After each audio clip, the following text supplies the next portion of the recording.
Towards the end of 2005, Lamborghini introduced an even more powerful, even more exclusive limited edition Gallardo, the SE.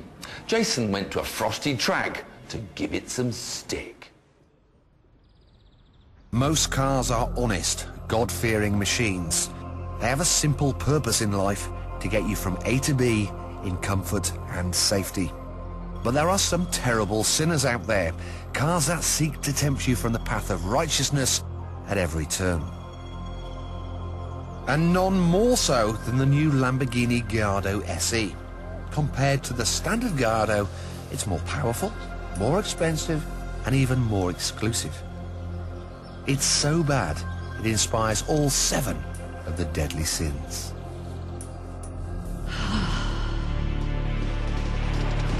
Not satisfied with a 5-litre V10 that already dwarfed their rivals, Lamborghini are now positively overdosing on BHP. Now this SE version of the Gallardo has been given another 20 horsepower over the standard model. So it now kicks out 520 horsepower, and it does feel a bit more eager. But I reckon that's to do with the fact that this limited edition has been given shorter gear ratios, so it accelerates faster. Nothing to do with the engine power, it's the gearbox that does it. Most supercars do great with rear-wheel drive, but Lamborghini have stuck doggedly to their prized 4-wheel drive system. But it's not necessarily something to be proud of. One of the things I've noticed is that when you turn the car into the corner, the car feels fabulous. Got good grip, good feedback. But once you're in the middle of the corner and then you start to apply a little bit of power to balance the car, it kind of feels a little bit nervous. It's only when you then start to squeeze the throttle on the exit does the car come back to you. So it's got this strange transition through the corner.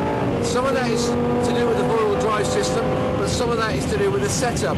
It certainly isn't as fun or as rewarding to drive or as pure as the Ferrari 430. It's still great fun, but I prefer the Ferrari.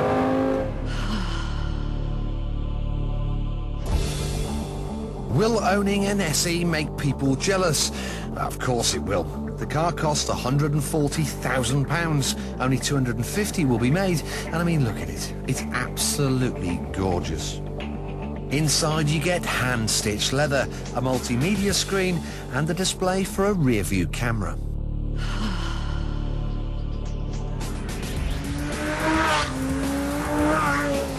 At full pelt, the 10 cylinders ravish fuel at a rate of 9 miles per every gallon, with leftovers burning at the exhaust.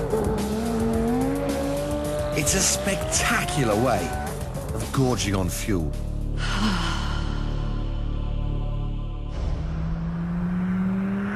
This car has dispensed with a gear lever and clutch. Instead, it's fitted with the lazy man's way of swapping cogs. Now this Gallardo we've got has got the £6,000 extra tricky gearbox called E-gear. It's basically one of these semi-automatic flappy paddles. There's 2 settings. You've got standard or sport. And in standard mode, the gear changes, it's fairly smooth. The down changes are good, they're well synchronized. With this sort of car, you want to give it some stick it into sport. Now feel the difference. It's so aggressive. Here we go, feel this.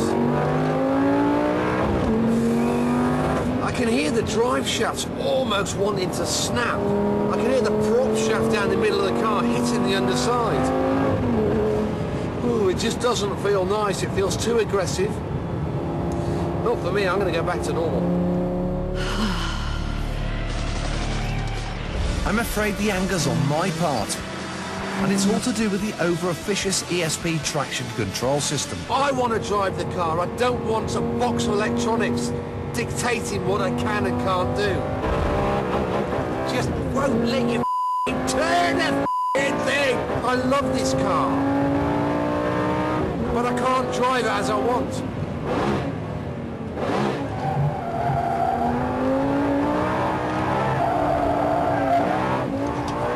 See what I mean? Just, God, it's annoying. It just, you know, I was set up nicely there, and then it keeps grabbing the brakes and...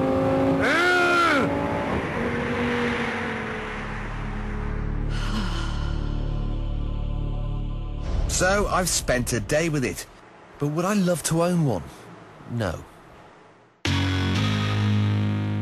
Normally you associate a Mercedes-Benz